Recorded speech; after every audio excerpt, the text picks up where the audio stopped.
Muy buenas tardes. Vamos a iniciar con una más de la serie Nuevo Testamento, los Evangelios, estudio bíblico, y estamos viendo el Evangelio de Marcos. Hoy vamos a ver el capítulo 11 que tiene 33 versículos. ¿Qué le parece? Vamos a ponernos en manos de nuestro Señor para que nos ministre y estemos bien sensibles y estemos dispuestos a recibir la palabra de Dios como esa tierra que requiere de la buena semilla. Mi Dios, gracias por este tiempo, gracias por este día, gracias Padre por tus bondades, misericordias. Mi Dios, nos ponemos en tus manos, bendícenos Padre, enséñanos a contar de tal modo nuestros días que traigamos a nuestro corazón, a nuestra vida sabiduría, siendo dirigidos por tu palabra. En el nombre de Cristo Jesús te damos gracias, bendito. Amén. Evangelio de Marcos, capítulo 11, 33 versículos. Temas abordados en este capítulo número 11, la entrada triunfal a Jerusalén del Señor Jesucristo, la higuera estéril, la purificación del templo. Se retoma el punto de la higuera que ahora ya se seca, se marchita. Y por último, la autoridad de nuestro Señor Jesucristo es cuestionada siempre por los mismos personajes. Los personajes que aparecen en este capítulo, pues obviamente Jesús, los discípulos y aquellos personajes, escribas, sacerdotes, maestros de la ley y multitudes al entrar en Jerusalén. A manera de introducción le comento lo siguiente. El Evangelio de Marcos consta de 16 capítulos y ya estamos en el cumplimiento de los hechos narrados en este capítulo 11, en donde se acercan los días finales del ministerio en esta tierra de forma física del Señor Jesucristo. Y a partir del versículo 11, o del capítulo 11, ya declara abiertamente su condición de Mesías, cumpliendo intencionalmente las profecías relacionadas con él y realizando obras que demuestran su autoridad como rey, ¿sí? Así es de que iniciemos leyendo todos estos acontecimientos cuando empieza a narrar la entrada triunfal a Jerusalén. Versículos del 1 al 11, la entrada triunfal a Jerusalén. Cuando se acercaban a Jerusalén, junto a Betfagé y a Betania, frente al monte de los olivos, Jesús envió 2 de sus discípulos y les dijo: id a la aldea que está enfrente de vosotros, y luego que entréis en ella, hallaréis un pollino atado. Un pollino es una cría de burrito. Ya estaba maduro para ser montado, pero era un burro joven, en el cual ningún hombre había montado. Les dijo: desatadlo y traedlo. Y si alguien les dijere: ¿por qué hacen esto?, digan: el Señor lo necesita, y que luego lo devolverá. Fueron pues y hallaron el pollino atado afuera a la puerta en el recodo del camino y lo desataron. Y unos de los que estaban allí les dijeron, ¿qué hacéis desatando el pollino? Entonces ellos les dijeron cómo Jesús había mandado y los dejaron. Bueno, los acontecimientos que el Señor Jesucristo les había anticipado exactamente sucedieron así. Y trajeron el pollino a Jesús y echaron sobre él sus mantos, y se sentó sobre él. También muchos tendían sus mantos por el camino, y otros cortaban ramas de los árboles, esto es, al entrar a Jerusalén, y las tendían por el camino. Y los que iban delante y los que iban atrás de Jesús, montado en el pollino, daban voces, esto es, gritaban, diciendo: Hosana, bendito el que viene en el nombre del Señor. Bendito el reino de nuestro padre David que viene. Hosana en las alturas. Y entró Jesús en Jerusalén y en el templo, y habiendo mirado alrededor todas las cosas, como ya anochecía, se fue a Betania con los 12. Este hecho del pollino precisamente se menciona anticipadamente, también proféticamente, en Zacarías capítulo 9, versículo 9. Así lo menciona. Alégrate mucho, hija de Sión, Jerusalén. Da voces de júbilo, ¿sí? He aquí tu rey vendrá a ti, justo y salvador, humilde y cabalgando sobre un asno, sobre un pollino, hijo de asna. ¿Qué es lo que estamos viendo aquí? El cumplimiento precisamente de esa profecía.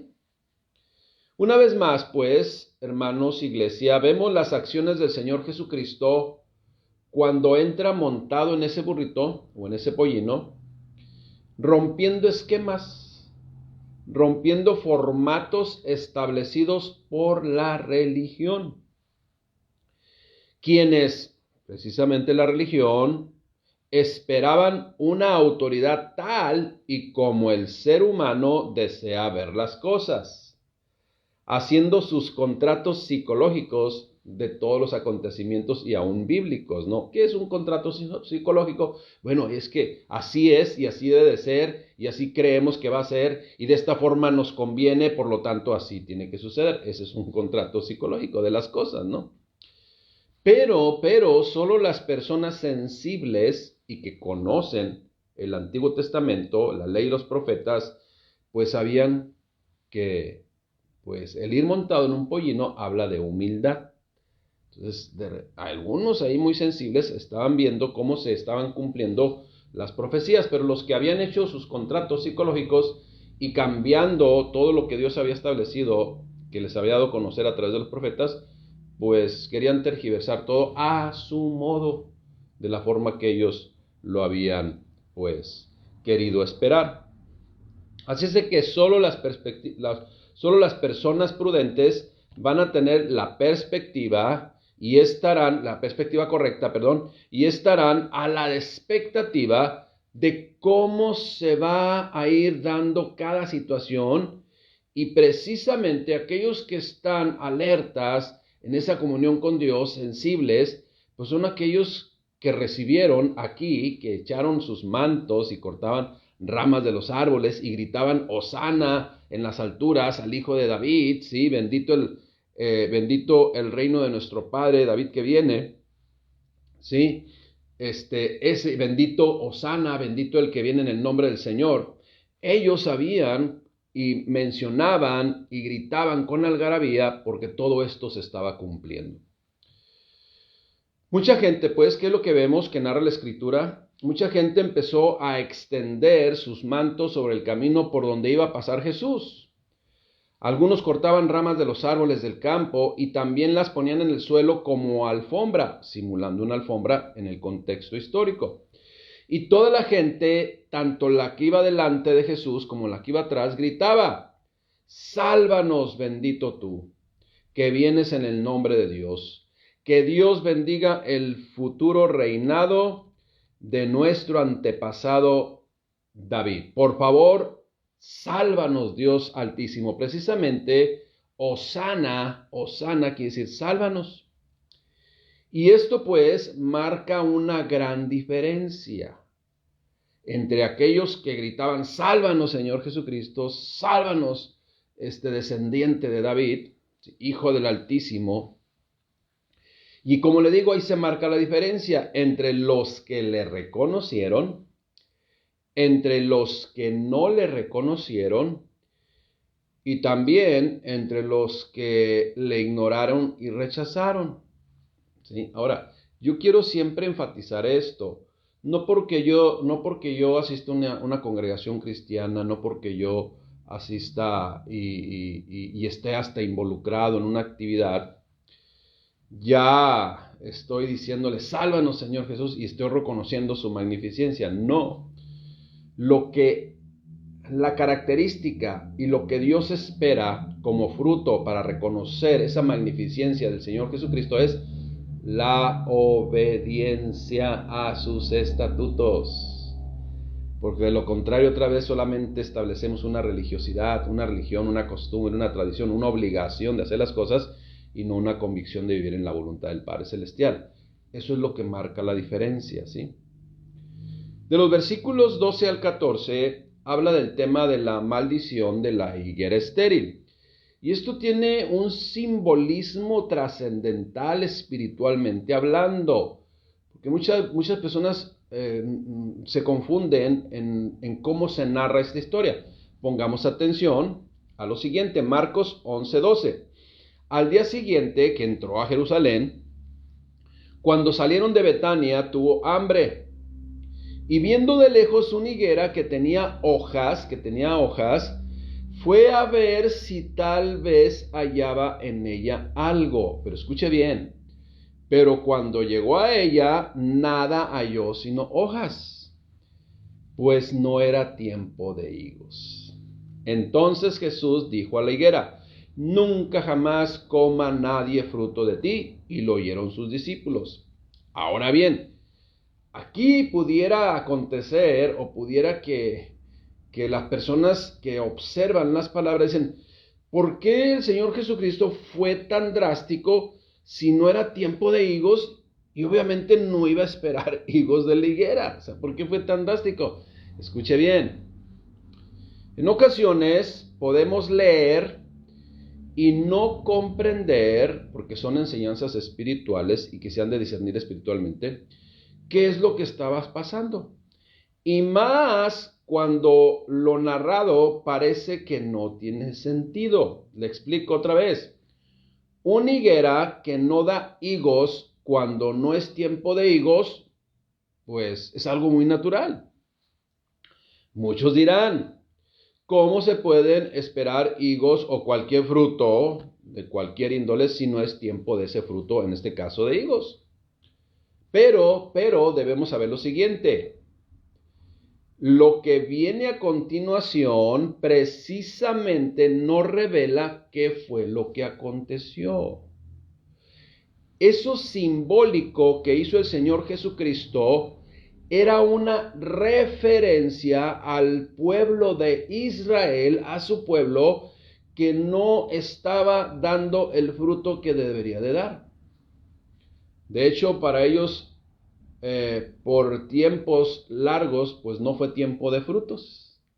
Bueno, como creyentes, hermanos, debemos de dar frutos siempre, a tiempo y fuera de tiempo, como dice también la exhortación, ¿no? O cuando menos, fíjese, que ya se empiecen a brotar las flores, que ya empiecen a brotar los nuevos retoños, las nuevas ramas que se cargarán del buen fruto, que se vea, pues, si es que no se está dando fruto, que se vea que ahí viene el fruto. Pero no fue así con Israel. Mire, ni siquiera en Israel se empezaba a esbozar que iban a dar fruto. Ahora, ¿dónde vemos esto? ¿Por qué concluimos esto? Pues simple y sencillamente sigamos leyendo. Acuérdense que una regla de la hermenéutica es que la escritura explica la propia escritura. Hay que ver el contexto también.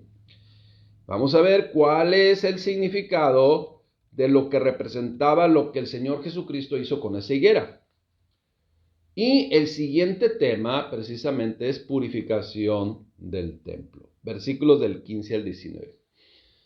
Versículo 15. Vinieron pues a Jerusalén, y entrando Jesús en el templo, comenzó a echar fuera a los que vendían y compraban en el templo, y volcó las mesas de los cambistas, y tiró las sillas de los que vendían palomas, y no consentía que nadie atravesase el templo llevando utensilio alguno.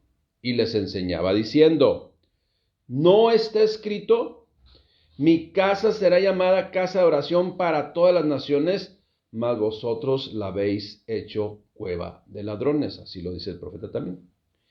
Y lo oyeron, ahí vienen en acción, o entran en acción los ahí personajes conflictivos, ¿no? Y lo oyeron los escribas y los principales sacerdotes, y buscaban cómo matarle. ¿Qué? ¿Escuchamos bien? Y lo oyeron los escribas y los principales sacerdotes, y buscaban cómo matarle. Miren nada más el fruto que estaban dando. No tenían el fruto de Dios, porque para ellos no era tiempo del fruto de Dios, sin embargo, las obras de vuestro padre el diablo queréis hacer. Así lo dice en Juan, cuando tiene ese confrontamiento con los religiosos, ¿no? Y lo oyeron los principales escribas y los principales sacerdotes y buscaban cómo matarle porque le tenían miedo, por cuanto todo el pueblo estaba admirado de su doctrina. Pero al llegar la noche Jesús salió de la ciudad. Ahora le explicó lo siguiente, ¿qué es lo que aconteció? Que el Señor Jesucristo, pues simbólicamente actuó con la higuera, ¿sí? Con lo que estaban haciendo los religiosos de esa época, que no estaban dando fruto. Y no solamente no estaban dando el fruto de Dios, sino que habían hecho de su religión su negocio, ¿sí? Y extorsionaban a la gente con su negocio. Bueno, los cambistas, que fue a quien les volcó las mesas y todo esto, los cambistas de dinero y los comerciantes de diferentes animales y productos que iban a llevar al templo, hacían grandes negocios durante la fiesta de la Pascua. No sé por ahí donde se me ocurre en algún mes más, por ahí donde va a suceder exactamente lo mismo, ¿verdad? Por allá lejos, ¿verdad? Y los que venían de países extranjeros tenían que cambiar su dinero por la moneda judía, que era la única aceptada en el templo para cuestiones de impuestos y para comprar animales para el sacrificio. Esto es, si el denario, el cuadrante, la moneda pues que estaba ahí vigente, que circulaba, vamos a decir, si estaba a 20 por 1, se lo vendían a 40 por 1, para que compraran lo otro, o sea, era un negocio. Ahora, no tenían opción, deben de hacerlo. Bien, ahora bien, a menudo, o sea, no a menudo, yo le agrego pues, siempre era una práctica. Las especulativas tasas en el cambio enriquecían a los cambistas. Especulaban pues con el tipo de cambio y los exorbitantes precios también de los animales enriquecían a los comerciantes. ¿Sí? Alrededor ahí de la plaza, ¿verdad? Unos churritos. ¿Cuánto me cuestan los churritos? No, pues es que hoy es día de, ¿sabe qué, verdad? Los churritos que valen normalmente 15 pesos, no te los venden a 40 porque es del patrono o la patrona, ¿no? Entonces, eso es lo que hacían. Instalaban sus puestos en el atrio, en la plaza, ¿sí? ¿Y en dónde principalmente lo hacían? En el atrio por donde entraban los gentiles, porque entraban por diferente puerta, los gentiles. Entonces, en el atrio donde entraban los gentiles, en el templo, pues con ellos hacían negocio. Totalmente, la palabra se me fue, comerciaban, se aprovechaban, frustraban las intenciones de los gentiles a los cuales se le había abierto la puerta así para que entraran a la adoración también a Dios. Pero imagínense si iba la familia, vamos a comprar esto, pues más o menos sabe tanto. Pues llevamos, no sé, una cantidad y resultaba que ni para la mitad de lo que querían comprar les alcanzaba. Por lo tanto, frustraban las intenciones de los gentiles que iban a adorar a Dios. Y Jesús se enojó porque la casa de adoración de Dios llegó a ser un lugar de extorsión y una barrera para que los gentiles o cualquier otra persona ofrecieran pues las ofrendas, los sacrificios a Dios, al Señor.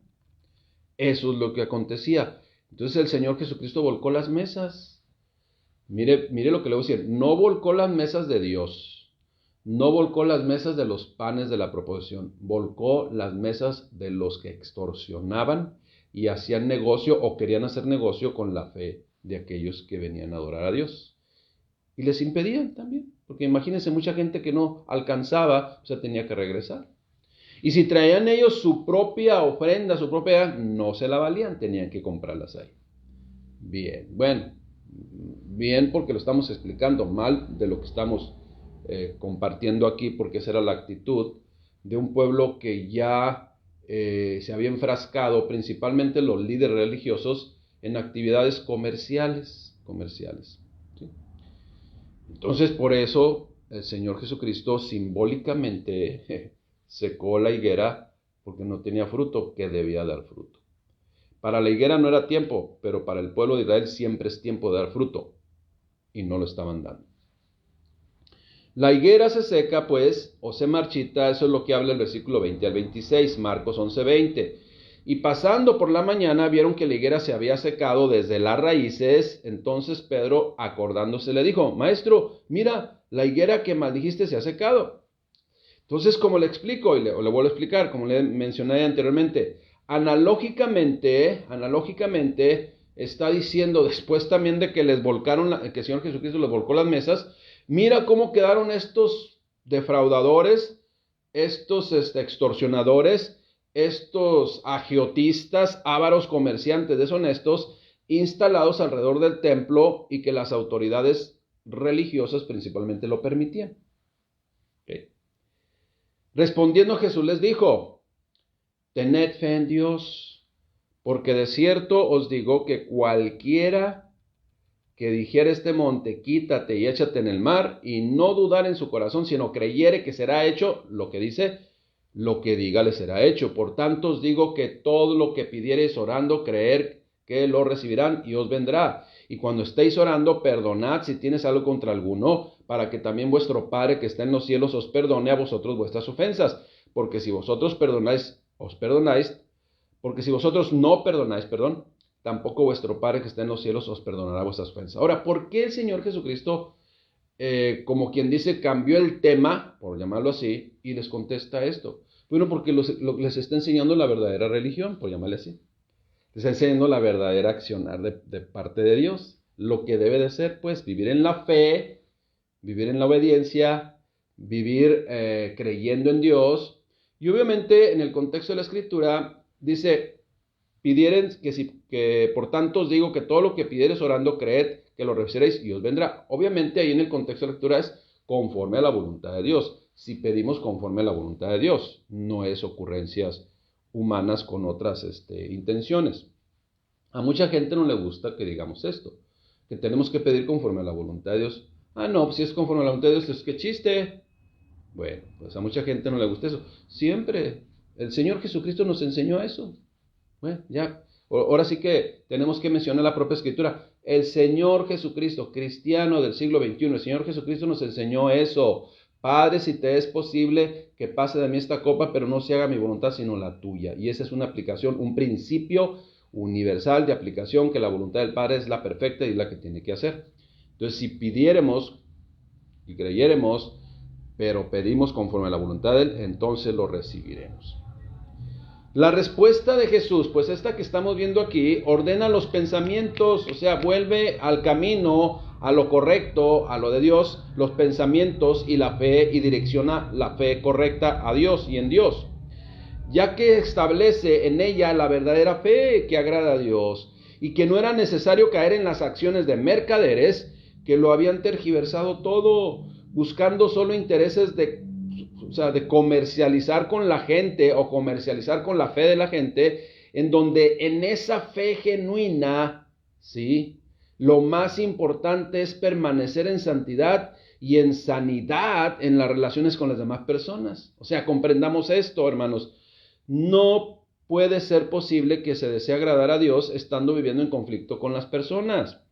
Pero los de alrededor del templo no estaban interesados en ello, sino solamente en comercializar con la fe de las personas. Esa era la realidad. Entonces, lo que está cambiando el Señor Jesucristo es la perspectiva correcta.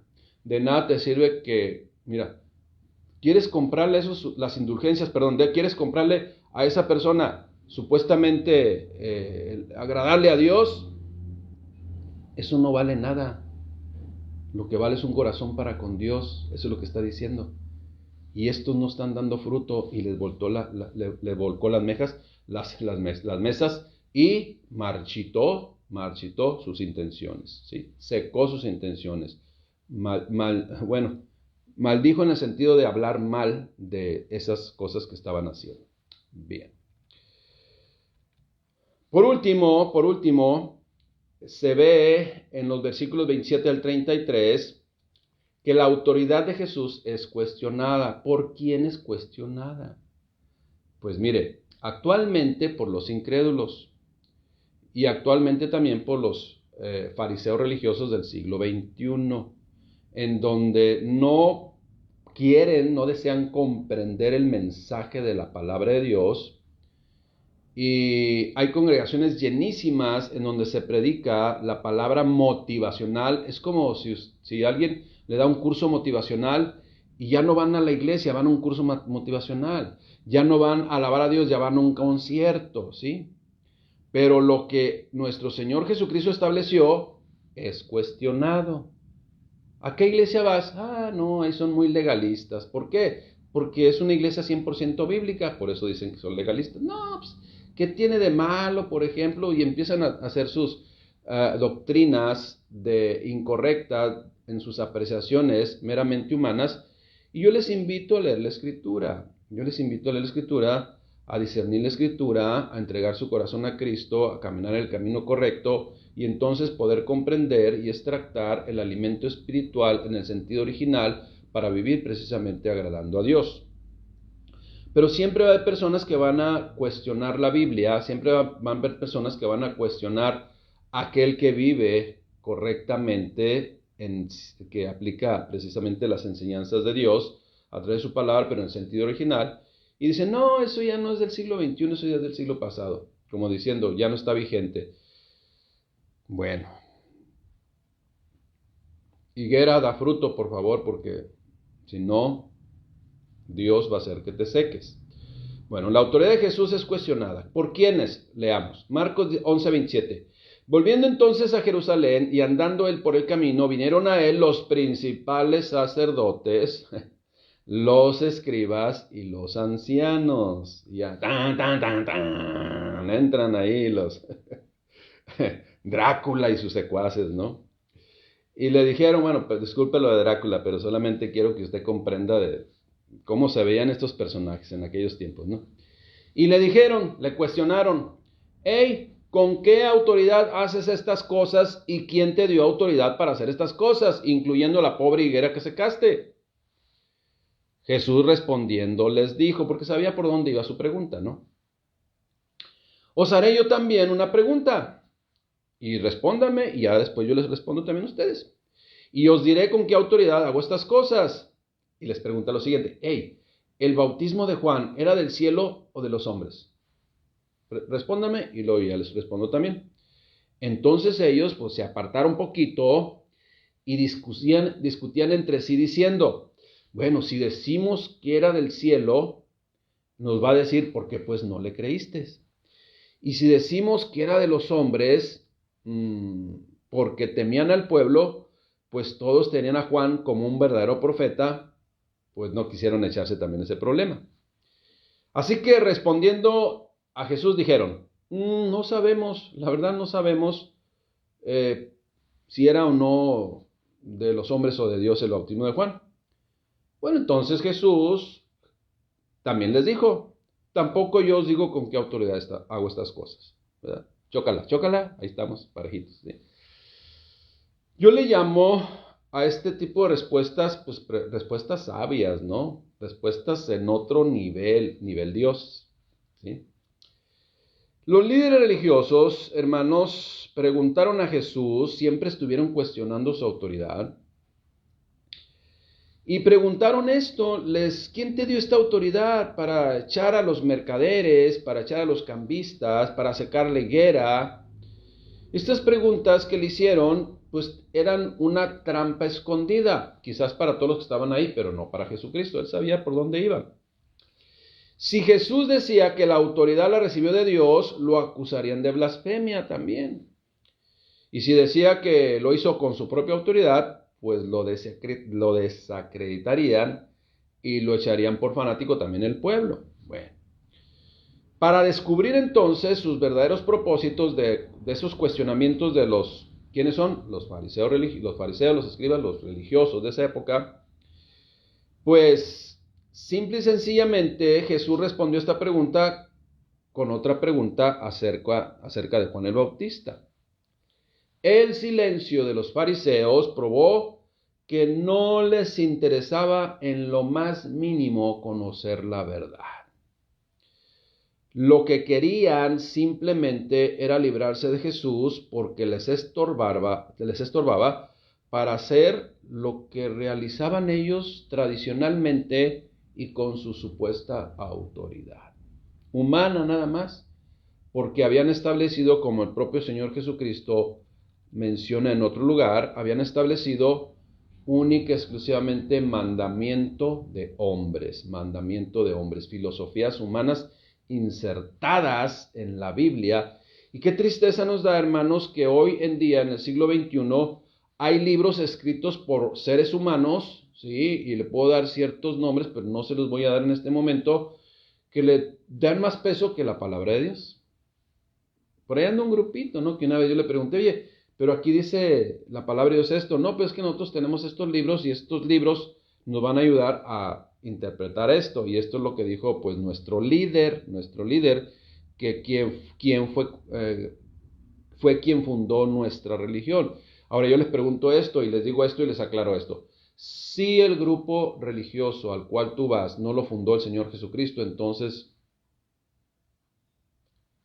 salte de ahí porque esos son ya solamente filosofías humanas, aunque hablen de Dios, establecen sus formas ahí, ya humanas. Hermanos, concluyo con lo siguiente. Todo lo que viene posteriormente a partir del capítulo 12 en este Evangelio de Marcos, que ya son los últimos 3 capítulos, 14, 15 y 16, son o nos vamos a encontrar con acciones directas, cada vez más directas del Señor Jesucristo, denunciando todo lo que tenían por costumbre religiosa, por mandamientos humanos, y que se habían extraviado de lo establecido por Dios. Claro que eso empezó a molestar cada vez más a los religiosos, a los escribas, a los fariseos, que venían amenazados o que veían amenazados sus intereses personales. Y no dudaron, fíjese, por sus intereses personales en descargar toda su ira y rencor sobre el Señor Jesucristo. Una vez más comprobando que eran una higuera sin fruto de Dios. Iglesia, hermanos, esperando que haya sido de gran iluminación para su mente, de gran revelación para su mente, lo que hemos compartido hoy en esta tarde. Nos despedimos siempre diciéndole y pidiendo al Señor que Dios les bendiga, que el Señor bendice a cada una de las personas que están aprendiendo, que están en ese discernimiento espiritual y creciendo y madurando y cada día siendo más parecidos a ti. En el nombre de Cristo Jesús te damos gracias y bendito. Amén. Que Dios les bendiga, hermanos.